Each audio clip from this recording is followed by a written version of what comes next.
Okay, let's bring this meeting to order. Can we all stand for the flag salute, please?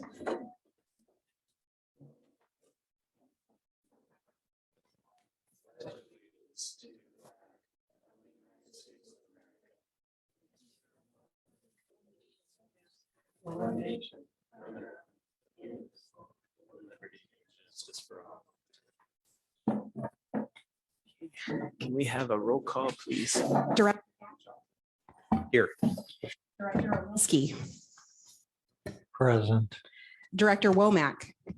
Present. Vice President Sesenia. President Fourcroy. I'm here.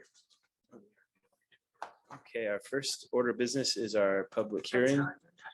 The second reading by title only of an ordinance amending and restating Title III of the district's code. Oh, thank you very much and welcome everyone tonight. If you want to go to the next slide, please.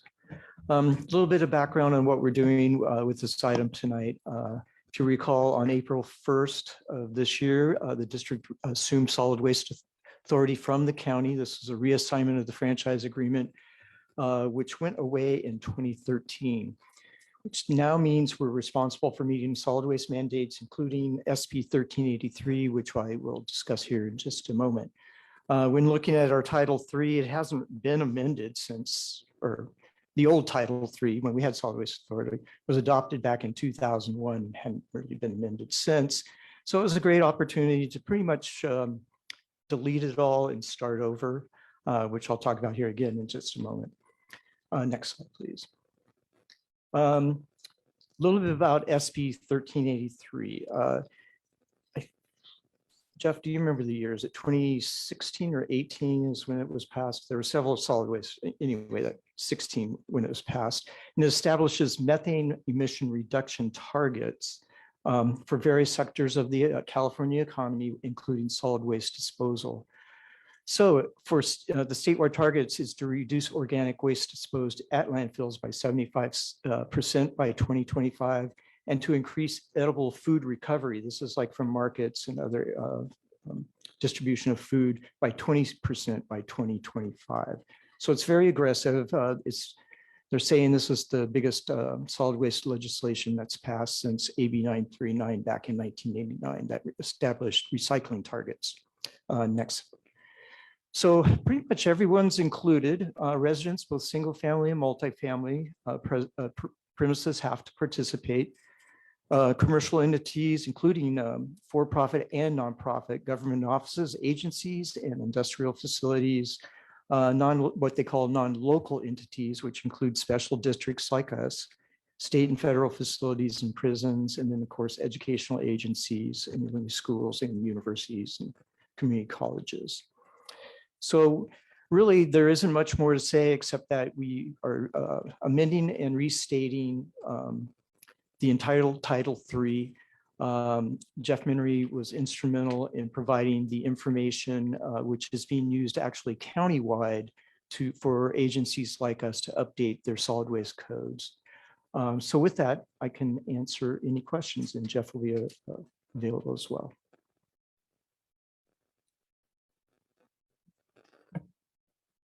Do you have any questions? Do we know like how much is a lot of the methane that California emits from our trash? Do we have any? I mean, I'm kind of assuming that's why they passed something like this. Yes. The short answer is yes. You know, a big byproduct of disposal in landfills is methane gas. And so there's a lot of organic material that go into landfills. Now, even though we have green waste diversion as a county, we're pretty ahead of the game right here because of the way we collect and the way we compost our green waste and food waste.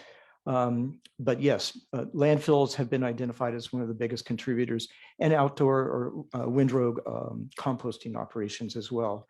So that's where for the South County agencies like us south of the grade, we have a facility out by the airport that is an anaerobic digester, which harvests the methane and turns it into electricity and or fuel. Thank you. I was just Mhm. curious. Okay, I'm going to open this for public comment. If you'd like to make a public comment and you're online, please raise your hand. And if you are in the boardroom, please come up to the podium.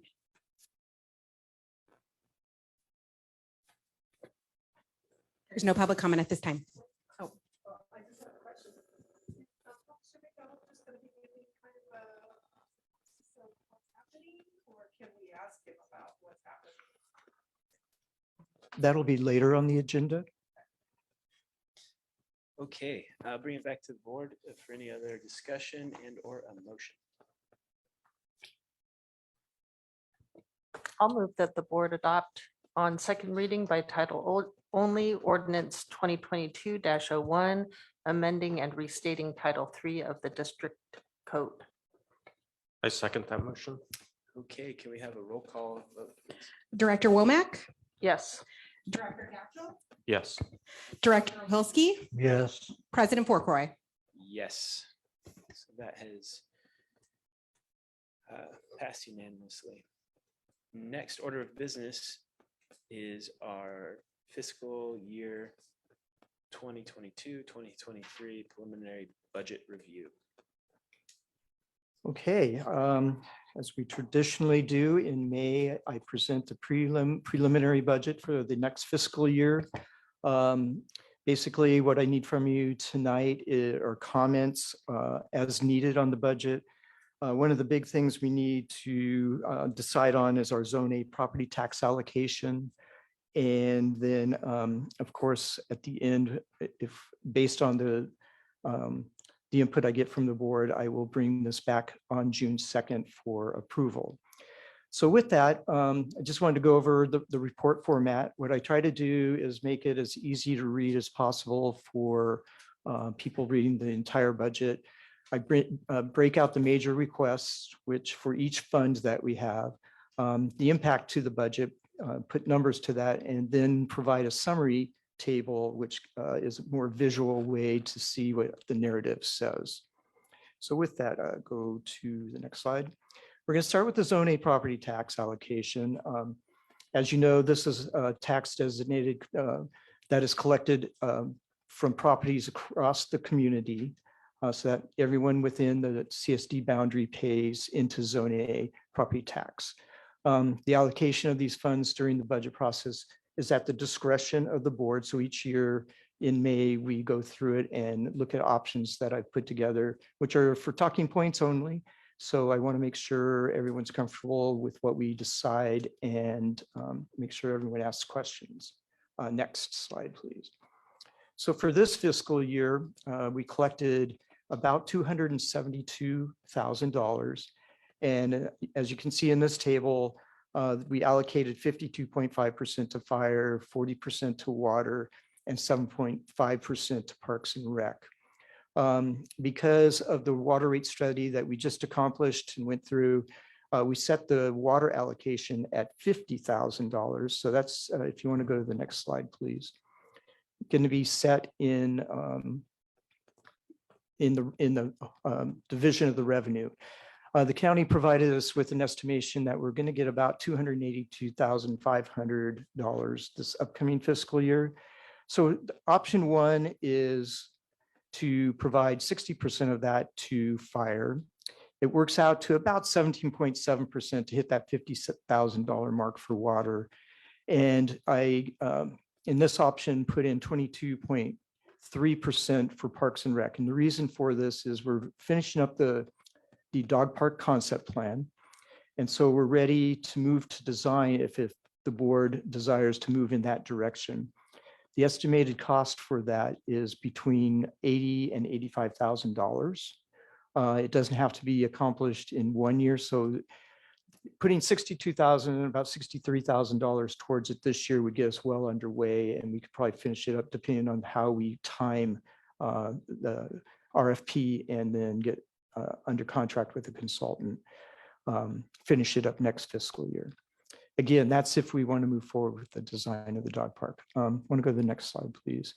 This one is similar in that it would move more towards Fund 301 fire, a little bit less to Parks and Rec. We could definitely then push that design project over 2 fiscal years if desired, meaning we could do about the 40,000 this year and about 40,000 in the following fiscal year.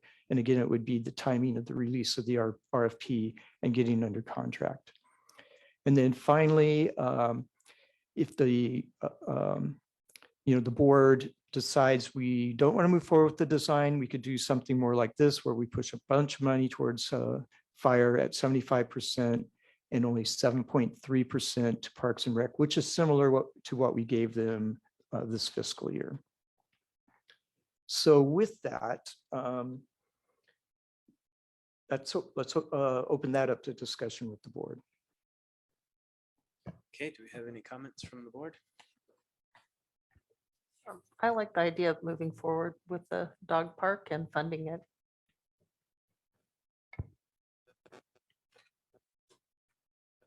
I'll wait till after public comment. Okay. Okay, if we left more money for fire, what would that basically just go to fire reserves at that point? That's what I would recommend, is that we know we're gonna do a facility evaluation this next fiscal year, and I'd like to see some go into the vehicle replacement and some into the reserve for the building, which I think would be very prudent.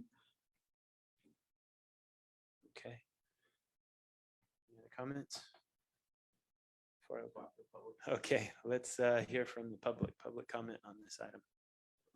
Do you want to have public comment before he finishes the rest of the budget presentation on this? Yeah, I think on this piece. Okay, if you'd like to have public comment on the zone property tax and you're online, please raise your hand. And I think my battery's dying, I'm sorry. And if you're in the audience, please come, or in the boardroom, please come up to the podium. And if you're here, please say your name for the record. Thank you.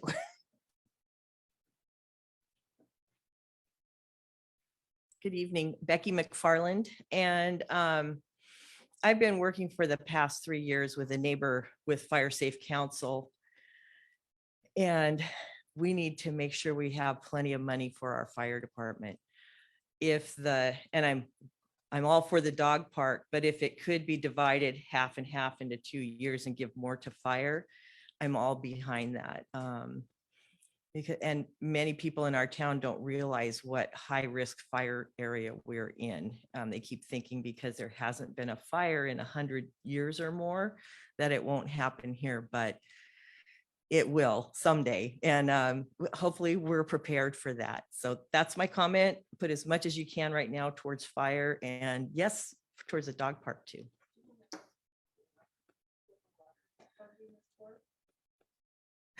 She wants me to ask what the water funding's for. So what does the 49,000 go towards? Is that towards basin management or? Oh, okay. We'll answer after all the questions. after Okay, public comment. thanks. I'm still learning the No, process. that's fine. There's no public comment online. And- Oh. Sorry.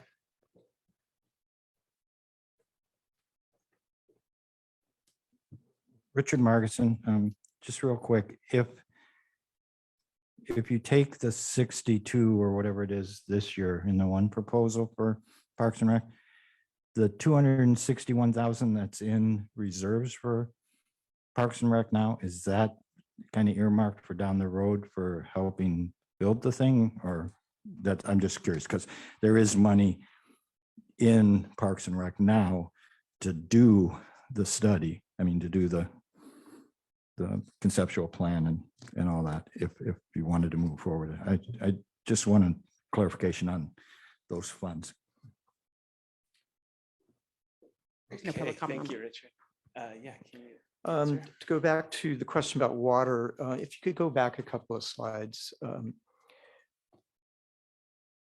more. Yeah, this fiscal year, actually 40% went to water, about $108,000.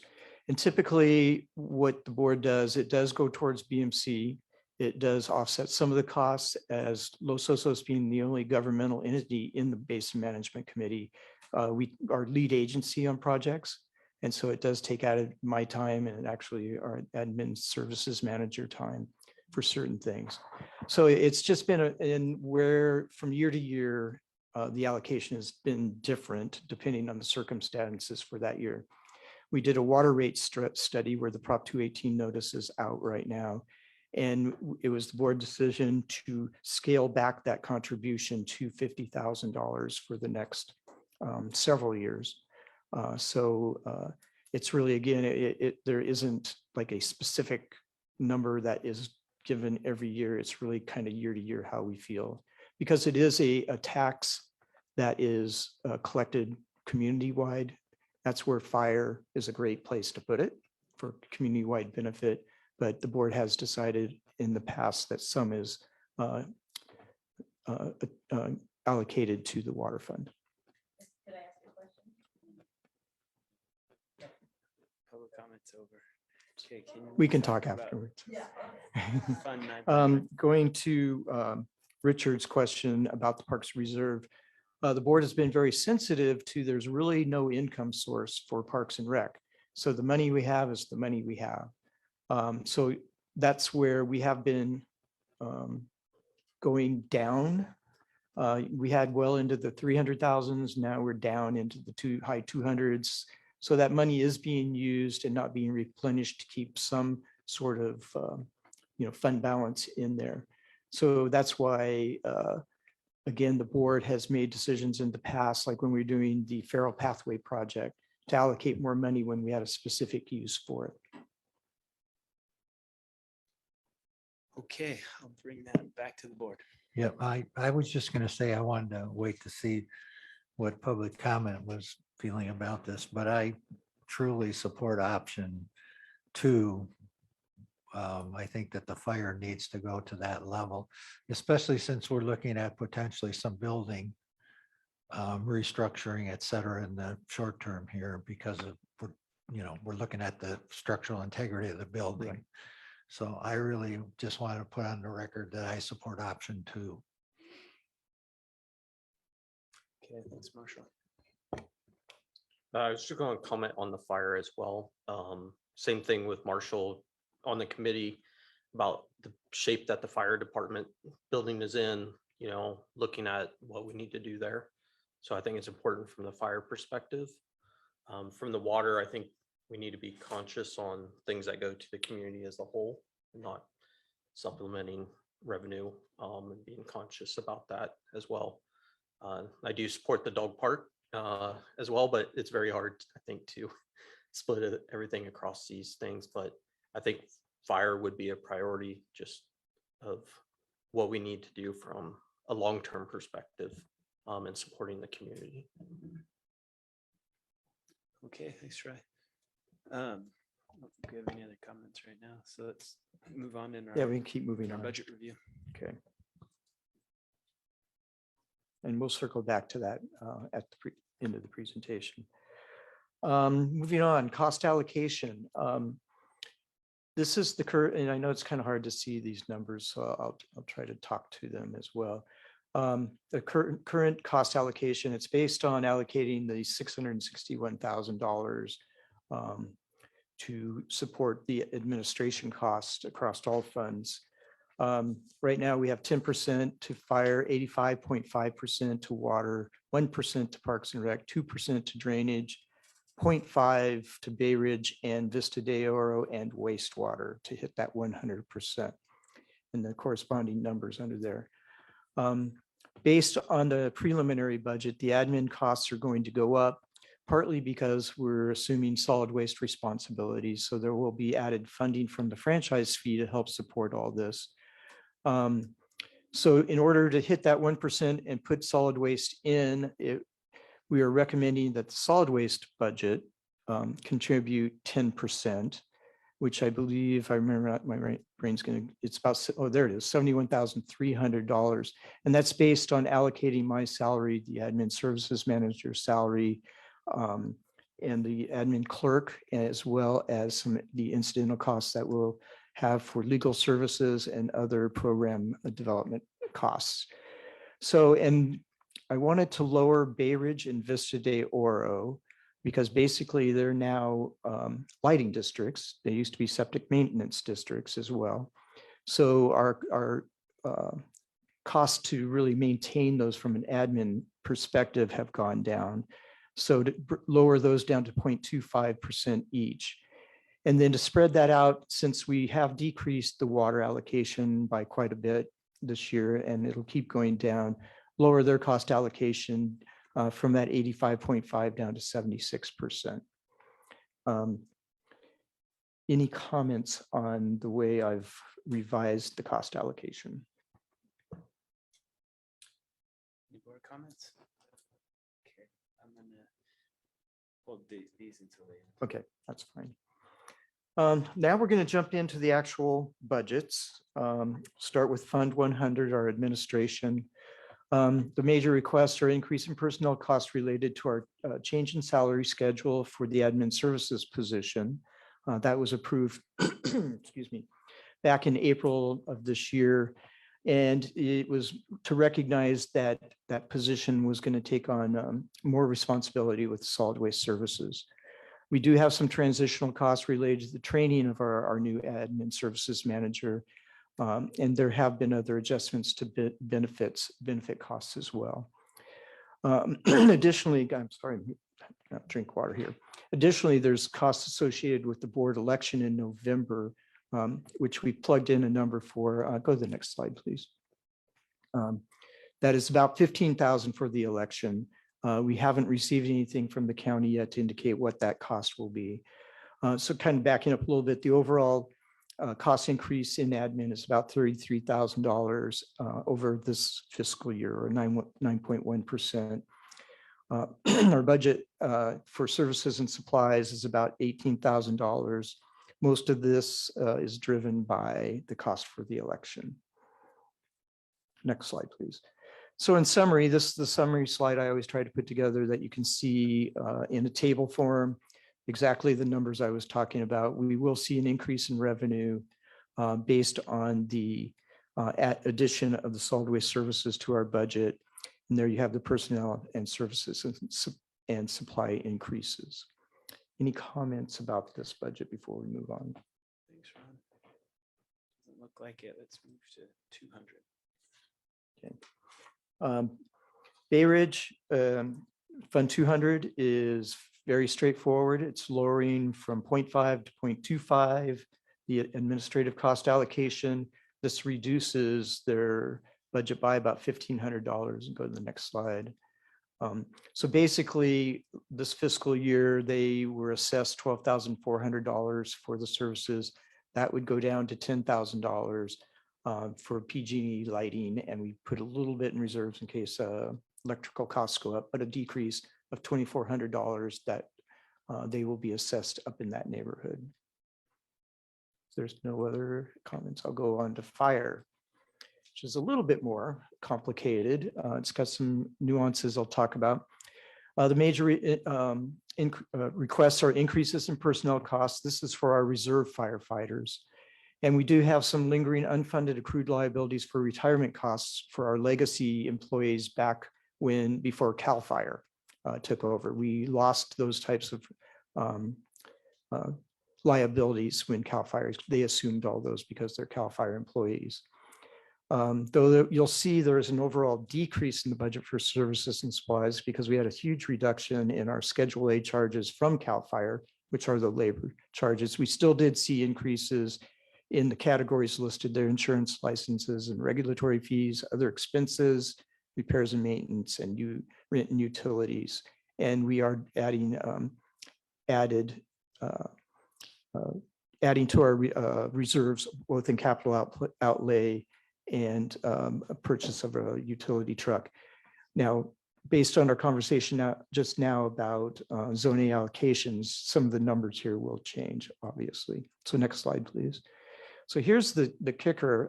Increase in personnel cost isn't that bad. It's about $16,000. But the reductions, we're going to see about $266,000 reduction in services and supplies. And that's because the CAL FIRE contract is inside that services and supply budget.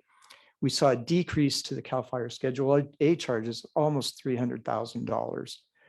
So if you kind of do all that math, the actual increase to services and supplies just for operational costs is about $30,000. So we're seeing a little bit there.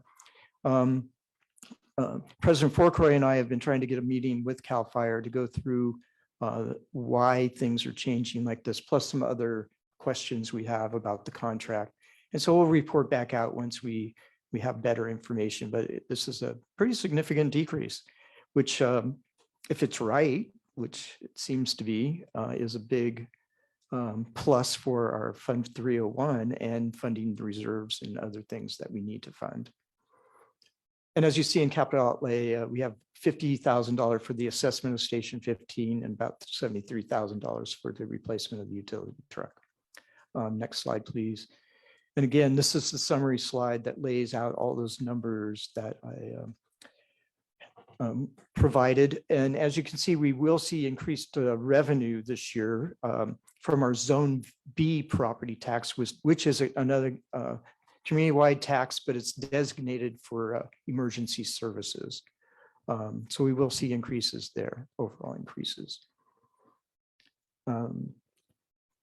Any questions on that before we move on? Okay. 400 is again very similar to Fund 200, recommending that decrease in cost allocation. This one's nice because Fund 200 has been paying off a interfund loan to Fund 500 for a number of years, and it's finally going to be paid off at the end of this fiscal year. So go to the next slide, please. So with that, their budget and what that neighborhood will be assessed will go down from that $15,700 down to $6,000. So there will be some happy property owners up in that neighborhood. And again, we will get a little bit of reserve money from them to make sure we have adequate funds to cover electrical costs for their lighting district. Any questions on 400? That's okay. I have it on Facebook too, so I have another record of it. Better late than never. If not, we'll move on to 500. 500's always a little more complicated.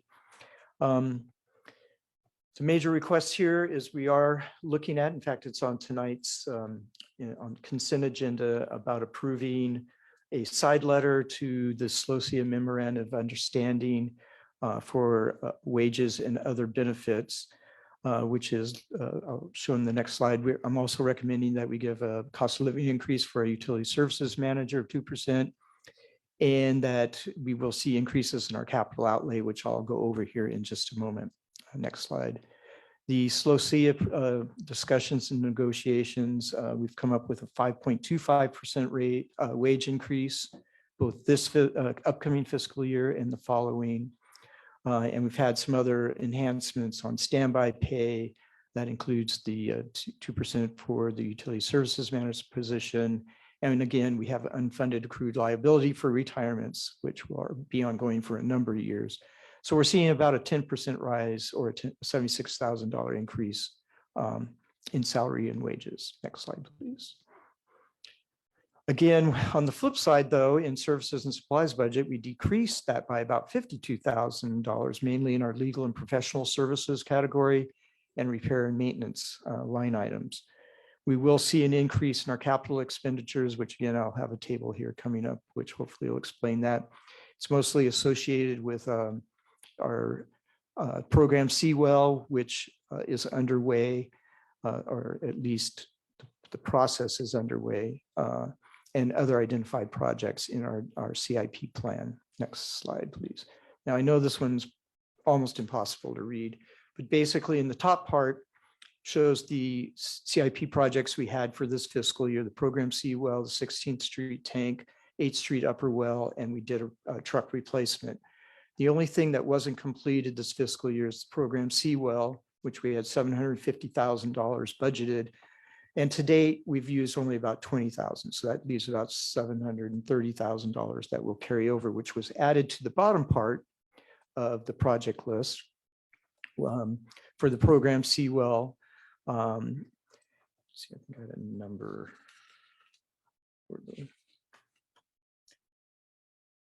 Yeah, we had budgeted for the program Seawell for this fiscal year, $650,000. So we added the 730 to that to hopefully get caught up to where we should be on that project. We're going to redo the north tank up on 16th Street. So it's another almost $500,000. And then we're in need of a heavy equipment storage structure, which is really not that much. It's really a 3-sided metal building. So we're hoping that's around the $50,000. Next slide. So as you can see in the summary slide, we have the personnel costs going up. We have service and supply going down. I did want to talk to our debt service going down by $10,600.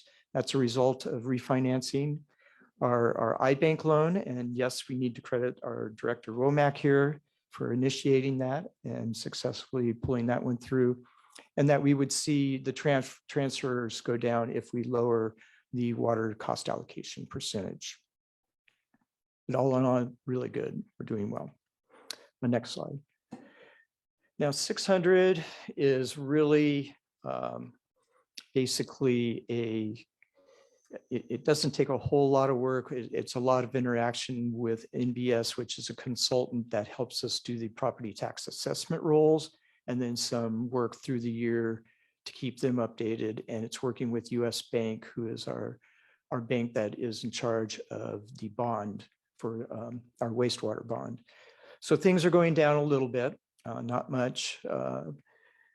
And so the MBS fee decreased by $814 and US Bank fee went up by $165. Next slide, please.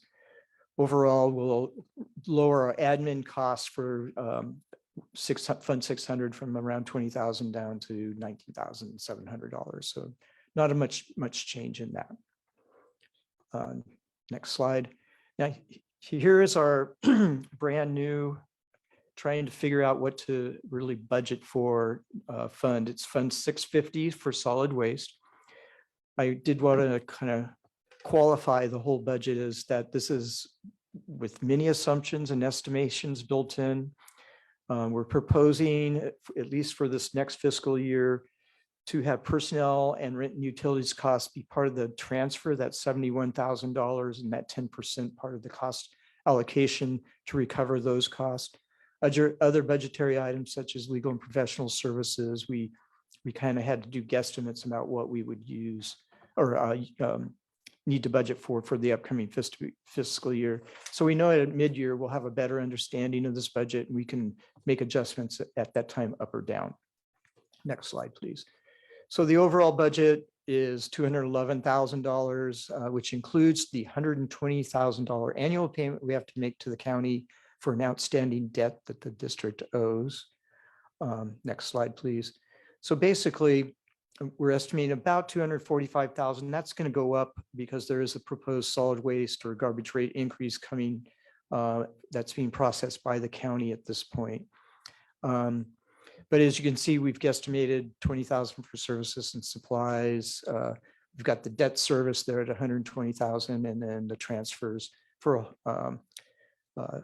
the budget of $211,000 with income or revenue of about $245,000. Drainage is very straightforward this year. There's only minor increase for personnel costs, which are associated with the SLOC MOU. And then, excuse me, an increase in fuel costs, which is fairly obvious to all of us how that's impactful. So basically, we're not seeing much of a change here in drainage, just minor increases, as I pointed out, and you can see in the summary table. And then finally, Parks and Rec, we kind of talked about this already. So this one is really up in the air, and if wherever we land with the Zone A allocation, we will build a budget off it. Go to the next slide, please, because everything basically we've already discussed this as part as the Zone A. Basically, everything will really change here depending on the revenue, the capital outlay. I have no budget really in for this year, so you'll see this completed on a June 2nd meeting when we go for approval. So with that, we've reviewed and we'll get some more comments here. We'll get firm direction, hopefully from the board on the Zone A. And hopefully we're ready to move to adoption of the budget on June 2nd. So with that, I can answer any questions. Okay, does the board have any other questions for Ron? I would like to say thank you again. I mean, this is a very, very straightforward budget. Everything makes sense to me. And yeah, I really appreciate how easy that is to follow. Okay, thank you. And I do want to thank, the staff, staff's worked really hard on this. And so I want to thank them as well. Thank you as well. One comment I wanted to make on the Parks and Rec. I believe, before we can get any kind of grant funding to build, we actually need to have a design and something in place. So that's something to consider as well. We can't really move forward at all unless we have a design and ready to go and get grant funding. Because there's no way we're going to build this without grants or something, some additional funding.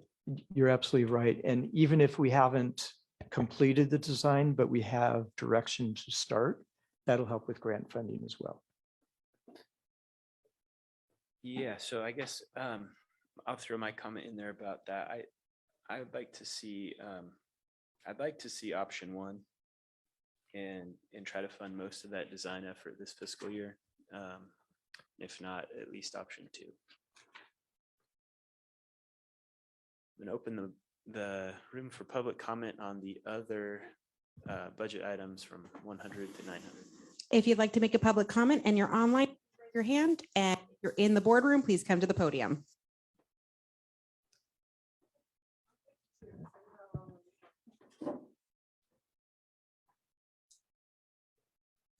Becky McFarland, and it's a comment question, since I'm not sure when to ask a question, but my comment is, there was that large reduction in the fire budget, and I wasn't quite sure. It looked like it was for personnel.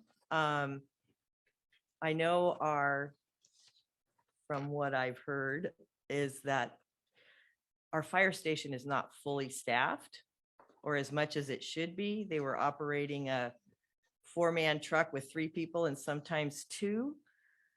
So I'd hate to see any money taken away from that at all. If it's not fully staffed, one person has been on disability and I don't think they have replaced that person at the office.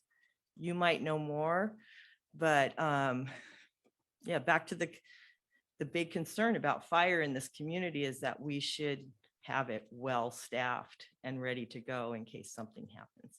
Thank you.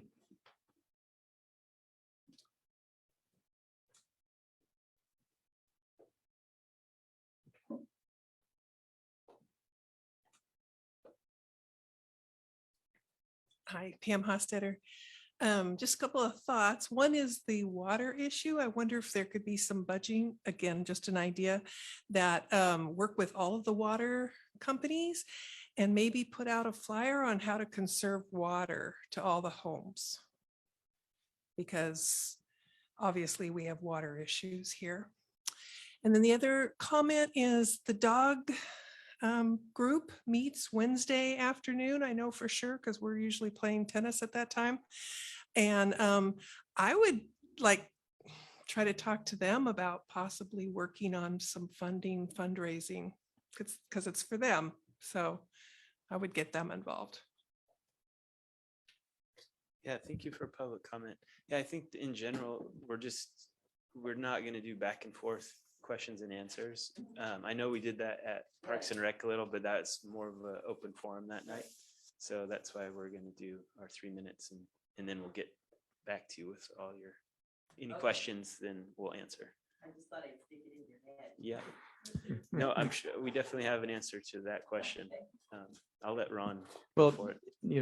the staffing at the station is, I wouldn't say it's an issue. It's difficult because we're using reserves. Oh, sorry. were we done? I'm sorry. There's no comment online. Thank you. I I forgot about that. And, I've been working with Chief Province, and CAL FIRE, they have a strategic plan to change how they staff engines in general. But that's going to be more than this coming up in this next fiscal year. There's a lot of discussion and those kind of costs to fully staff with regular CAL FIRE employees is going to be quite a significant cost increase. But that said, we want to get up to the current standard for staffing on engines, statewide. The safety of our firefighters and paramedics is paramount. So, we want to make sure, and when they show up at a fire, that they're adequately staffed. So like, the fire we had down on 7th Street the other night was a good example. They had enough people. They had 4 people show up on 2 different vehicles, but were able to put that fire down quickly. So staffing is a big issue, which will be an ongoing conversation. I'd like to add to that. We have a higher level of service in Los Osos than any other community in the entire county. And that's the important part to take away. Yes, our reserve program has issues over time, but in general, we are paying and we are receiving a much higher level of service in Los Osos than any other community. And I want to make sure that's what we end with here, because it's not that we don't have enough people on our trucks, because that's not true. Okay. Good point. Next one. As far as the in our water budget, we do have a line item for BMC costs. That's not only for the actual cost of the BMC for the executive director and other things, but it is for BMC or district-wide kind of programs and services. The water conservation messaging, yeah, that's going to be ongoing forever and ever in this community. It would be nice if the BMC did a kind of a joint messaging campaign, because we provide messaging into our service area, but of course that does hit the other 50% plus. So. And we haven't had our water conservation at the schools since 2019, which was a big program that we always had those all over the place. So hopefully that starts up again. Okay, I'm gonna bring this back to the board. We need to sort out Zone A property tax and give staff a direction.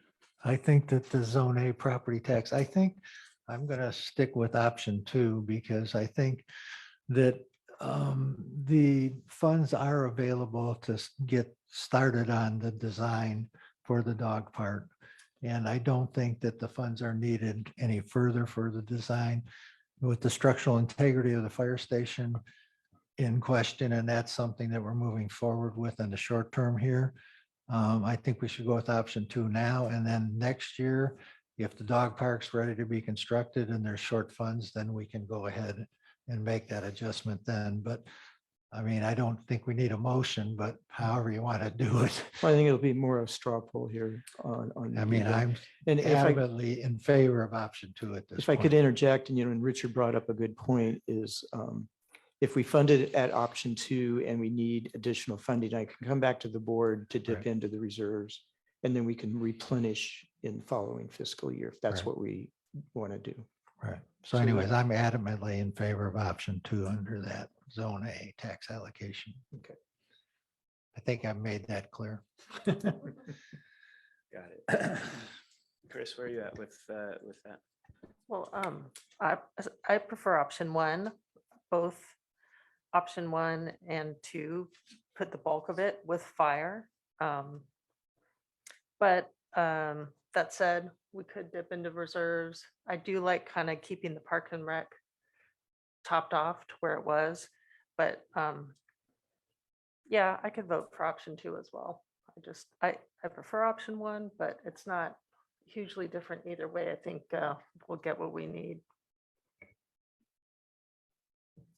Yeah, I also prefer option 1 because of that 40.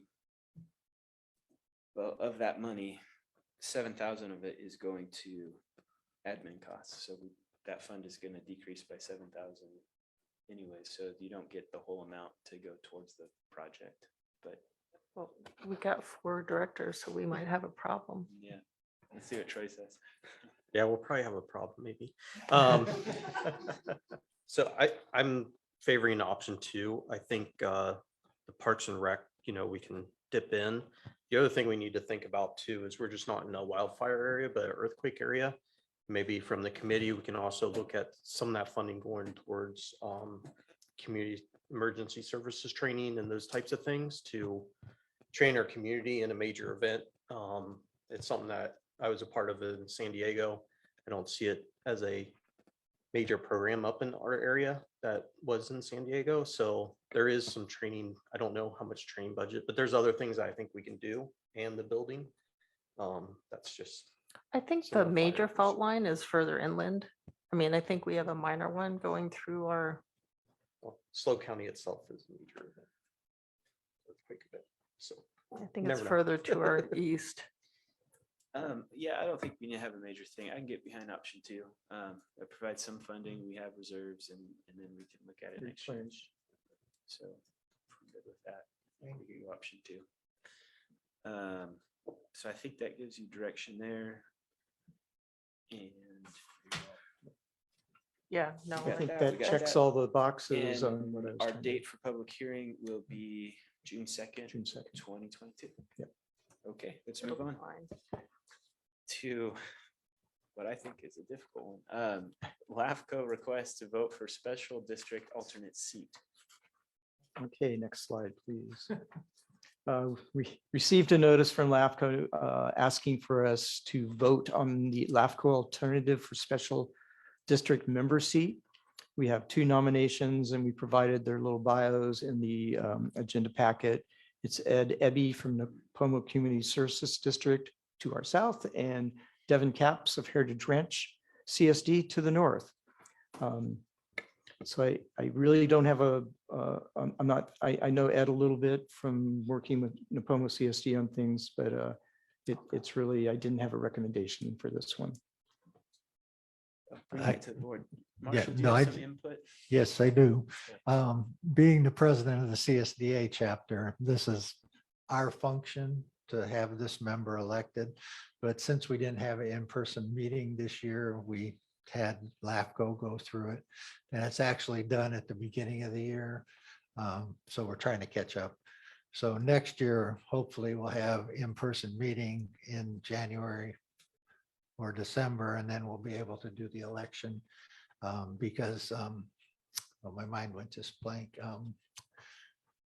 Ron, help me out. For Who's our other member from Cambria, member from, the special districts member? John Whitegold? No. I'm not sure. Anyways, his term expired, but we've kept him on just because we haven't been able to have. Oh, I'm sorry. Do you remember? No, sorry, Marshall. I'll think of it as soon as we get done with it. But anyway, so what we're trying to do is get back to normality here in the terms, et cetera, because not being able to have the ability to meet in person and actually do nominations from the floor, et cetera.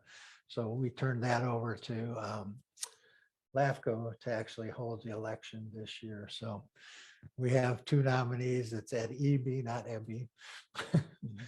And he right now, I don't know if you read this, but he's right now our alternate member. So he stands in for us if one of us isn't there. And I quite frankly missed the last meeting and Ed stood in for me in that last meeting. So, but anyways, that's just background information. So if you want to go to public comment, then I'll tell you my preference or Okay, recommendation. let's go to public comment. If you'd like to make a public comment and you're online, please raise your hand. And if you're in the boardroom, please come to the podium. There's no public comment. Okay, bring it back to Marshall.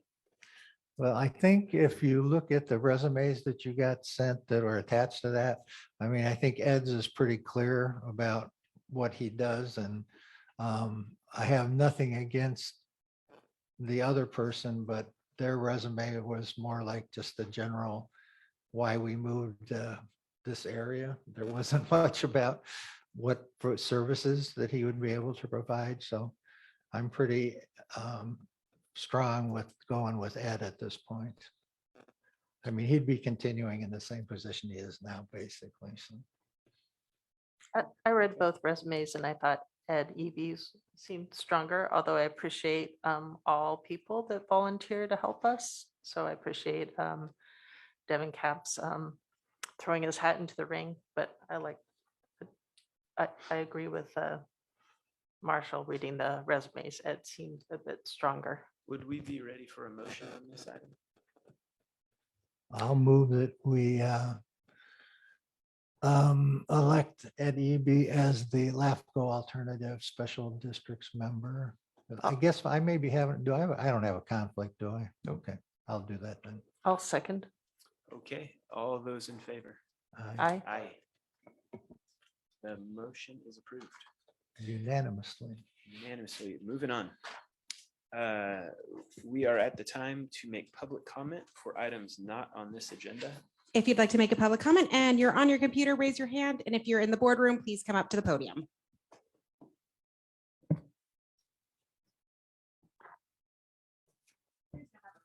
Okay, do we have fire department online today? Yep. We're at Paul, are you there administrative for your report? Yes, I'm here. Get my materials together real quick here. Good evening, everybody. Give you a quick little synopsis of what we got going on. So we ran about 150 calls this month for the reporting period. Kind of right on pace. Nothing too exciting as far as spike in numbers or anything like that. Probably the most notable thing that happened was the fire on 7th Street back on April 16th. We did have one person that we had to transport to the hospital with some minor injuries. And what I will say about the fire is the crews were able to keep it contained to the structure of origin, no damage to the adjacent structures. And given the fire loading of that building and the amount of fire that was issuing from the building, the guys did a really good job of putting a good stop on the fire. So I'll give kudos to those guys. As far as special programs, we started the weed abatement inspection program in the district. We're prioritizing the vacant lots first, and then we'll be attempting to get out and make a little more personal contact now that things have kind of gotten to somewhat back to normal. And then we'll be working in a inward spiraling pattern. So we will be starting on the outside perimeter where the greatest threat is, and then working our way inward with our inspections. So you should see the crews out in the neighborhoods, knocking on the doors, handing out some information starting here this month. We've been working with the Fire Safe Council and the Los Osos focus group to establish some chipping days, similar to what we did last year over off of Fairchild. We're wrapping up getting some permissions and procuring some dumpsters, but Fire Safe Council's been able to help us with some funding. So we'll have 2 chipping events. One will be May 28th and the other one will be June 25th, where you'll be able to bring your materials down. They'll go into the chipper, into the dumpster, and then hauled off-site to probably some local farms and whatnot, so that we reduce the fuel loading in the area of Los Osos.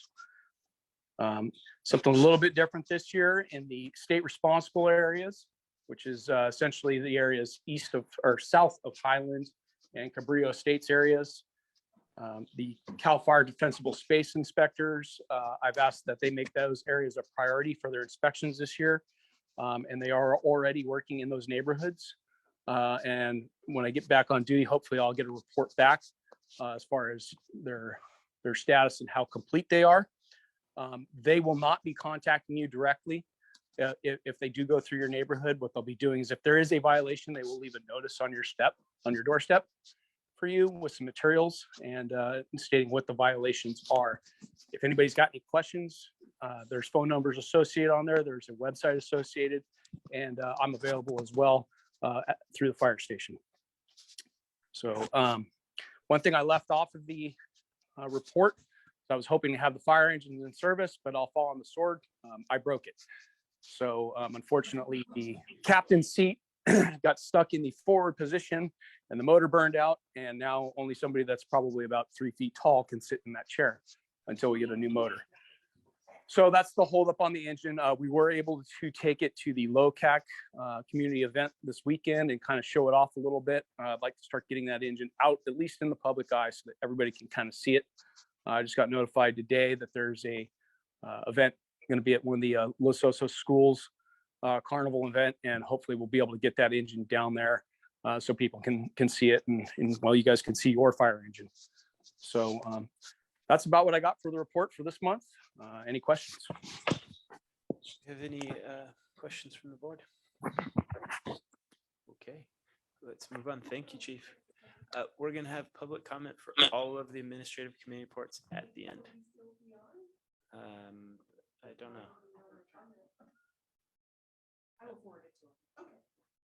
Yeah, okay, so let's move to sheriff's report. Thank you, Chief Province. Hi there, Ian Dowdy, Sergeant with the Sheriff's Office. For our calls for service for April for Los Osos, we had 63, which was similar to last year. We had 10 calls for assault and battery, 42 calls for any sort of disturbance, 0 calls for burglary, 1 theft report, 1 vandalism, 5 calls for mail theft, 1 phone scam, 12 suspicious circumstances, 36 enforcement stops, which will be traffic stops or pedestrian stops, and 33 preventive patrols, which will be extra patrols or vacation checks.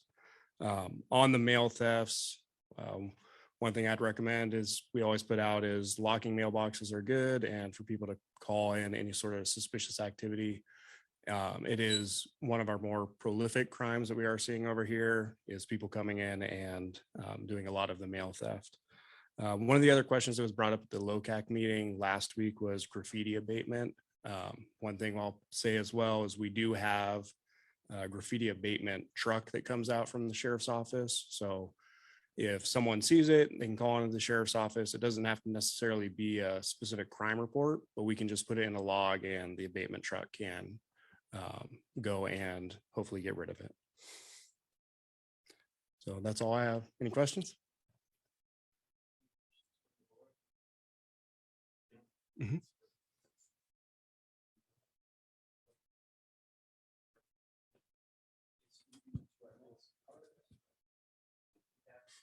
Captain Klingenberg is online. Are you there, Captain? Hey guys, can you hear me? Yes, we can hear you. Perfect. I'm Jason Grimm. I'm sitting in for Greg tonight, and I've got five items to report for April.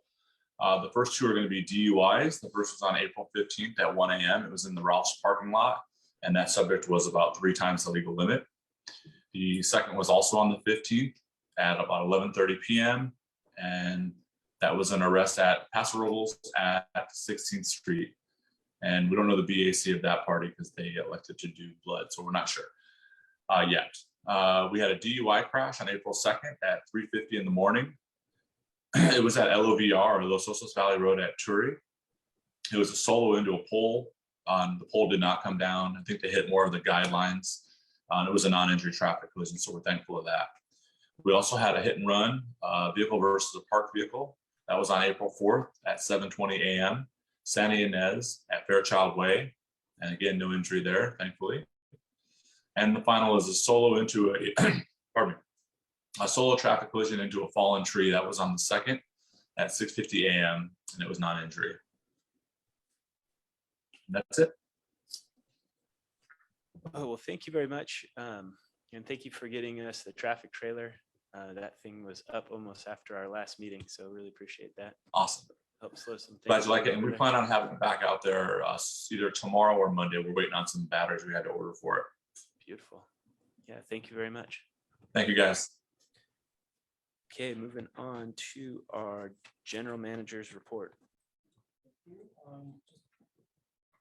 Just have a couple of things here. I did want to do update quickly on our CIP projects that are in progress. Our 8th Street Upper Aquifer well parts that we've been waiting for should be here next week. We're hoping to have that done maybe in 2 weeks, up and operational, or at least ready to test and sample, I should say. Our 16th Street South Tank rehab projects winding down. They're completing the interior coatings right now. We still think with the punch list that's still out there for them to complete, that's going to probably be another week, week and a half, but it's getting close to being done. And they'll start demobilizing a lot of the stuff like scaffolding and everything that's been up there on 16th Street soon. Finally, program C well, we're out to bid on the drilling phase. Submittals are due on Monday, May 9th. And so we're anxiously awaiting to see what we come up with this time. On my general manager's report, I wanted to welcome Julian Metcalf, our new administrative services manager.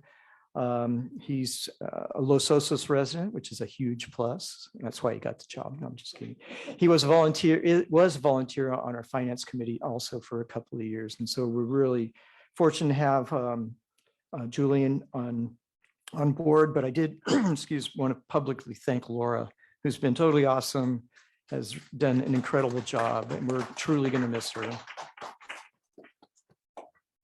Then I want to talk to, I've been approached by not necessarily a startup company, but one that's introducing a new technology for nitrate removal. They want to do a pilot program on our South Bay upper well. So we'll have an agreement coming to you next month. I'm kind of working out some of the details on that to run a 2 to 4 week pilot program on this alternative technology, which is supposedly will help us decrease the brine production. So we're looking forward to that. And finally, as we mentioned before, water conservation, we're in a drought, pretty severe drought. So we want people to limit your outdoor irrigation, definitely, and check for leaks. With that, I can answer any questions. Thanks, Ron. Mhm. Don't see any. I'm going to move on to the Parks and Rec. Nope. We're still doing committee reports. At the very end. Parks and Rec, we had our meeting on April 19th, and basically our agenda consisted of dog park and more dog park. I think the highlights are really, we talked about some of the specifics, but here's our conceptual plan on the board now. And the key is that we need to get a design done, pass a conceptual plan. And then we're also working on a budget, an estimate to figure out how much the cost is. It looks like we have a draft budget kicking around. By the next Parks and Rec meeting, we should have a kind of finalized budgetary number that we're going to be able to work with and really help guide the community towards fundraising efforts to make it happen, because the cost is going to be pretty significant. So I think, and then the only other thing really was that we had the LOCAC fair that Ron and a few of the other members showed up to, I think. Yeah. I missed it. Chuck came by and Alyssa was there for a little bit. Yeah, the Little League schedule and coaching that team is taking up a lot more time than I thought. It was a So, great event, though. It really was. Yes. Yeah, it was, I thought it was great attendance. You know, it's a little cold, windy. It's May. Exactly. Okay, I'll move on to, well, Chuck's not here. I wasn't at utilities.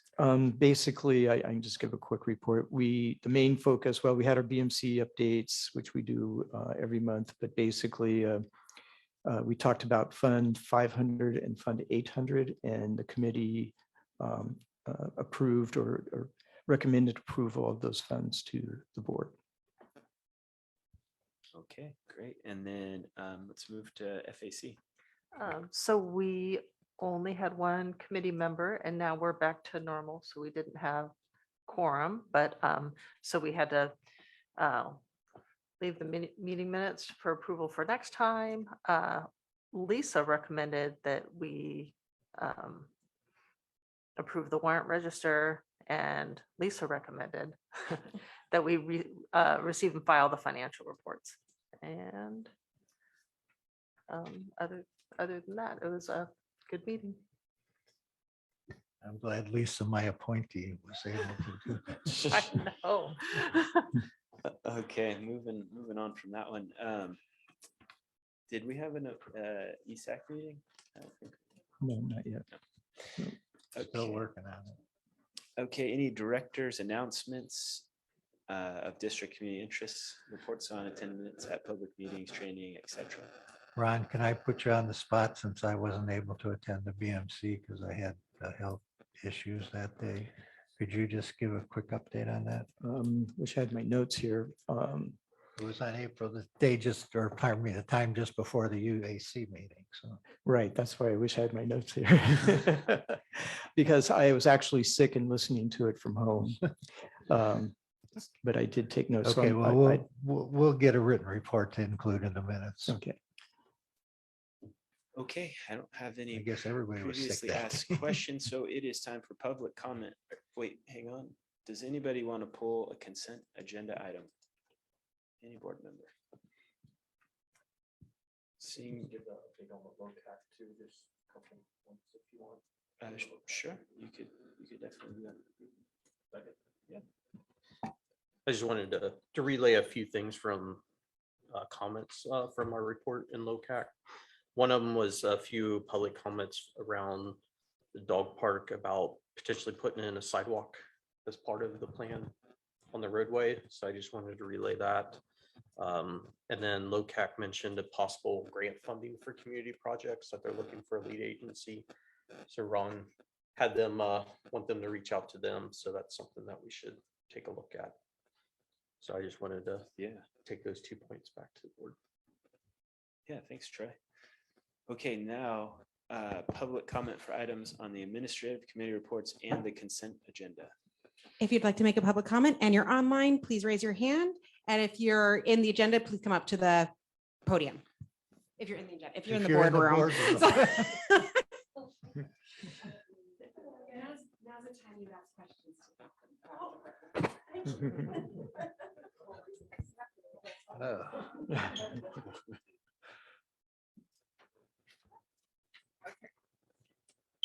Again, Pam Hostetter. The question is about Palisades, and I've been noticing there's been some ticketing. Is that correct? And so I was just hoping to get an update about what's happening. And then the other part of it too is, have you heard about the signs for the community center parking for park hours? And signs on Palisades for no overnight camping. So an update on all.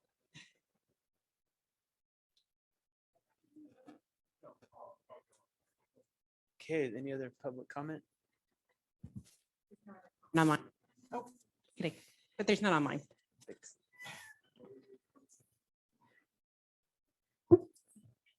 This is comment some of you have heard before, but I'm going to continue to repeat it in the future. Matthew, thank you for the clarification on level of service. One of your items on your consent calendar is approval of the increase in the special fire tax to $19.60. 17 years ago, some of you have already heard this, but I'm still going to say it. 17 years ago, members of this community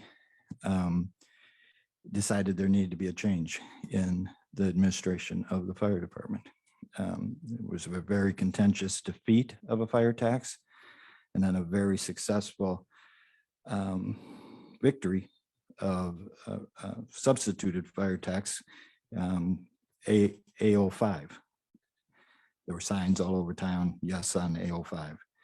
What that did was bring CAL FIRE into this community.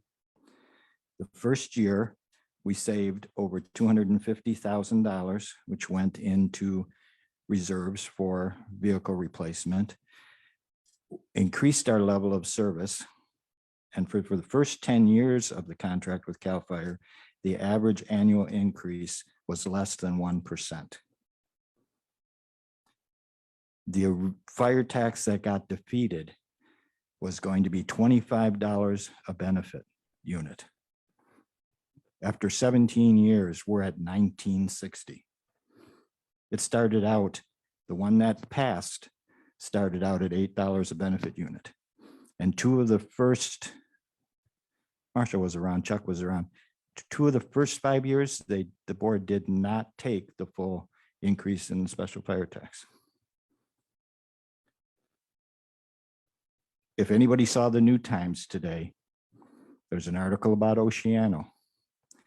They're, for the second time, putting a ballot measure on their, on I think it's the November election, $180 per parcel. After 17 years, we're still less than $100 per single family home. It's a little less for apartments, and it's a little less for mobile homes. And like Matthew said, with the highest level of emergency response in the unincorporated area of the entire county. That's something this community should not forget. They should not forget Matt Jenkins, Dan Turner, Bill Veneris, and the group that got this into Los Osos. It was a cooperative effort after the first fire tax was defeated. But I'm not going to let this community forget that. Okay, thank you, Richard. Now that there's no more public comment, can we answer questions?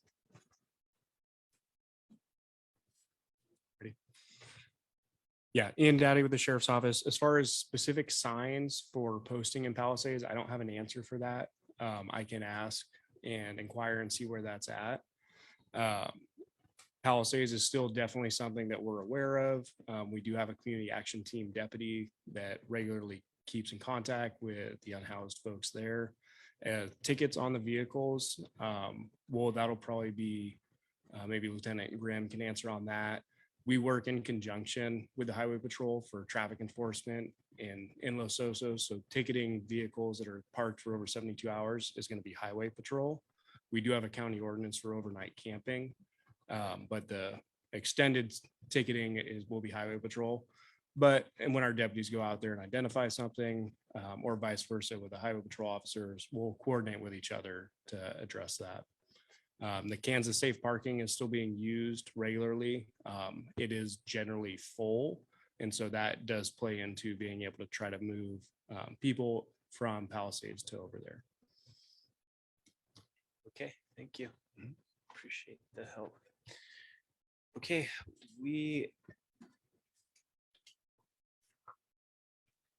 now We're gonna have a motion. looking for a motion. You're gonna have I'm one there. here.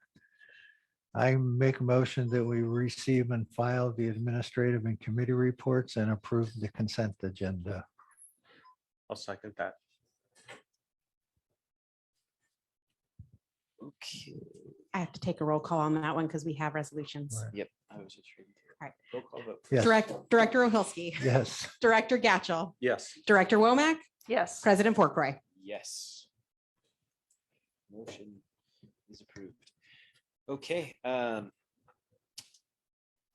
Does the board have any future agenda items or closing board comments they'd like to make? I have a closing comment. I'd like to, one of the citizens in Los Osos is Woman of the Year, or one of them, Reverend Carol Hall, for her work with Los Osos Cares. And I believe it's Salute Carbajal will be here at St. Benedict's Friday, the 27th, to give her award. And I'd like to congratulate her for her hard work and thank her.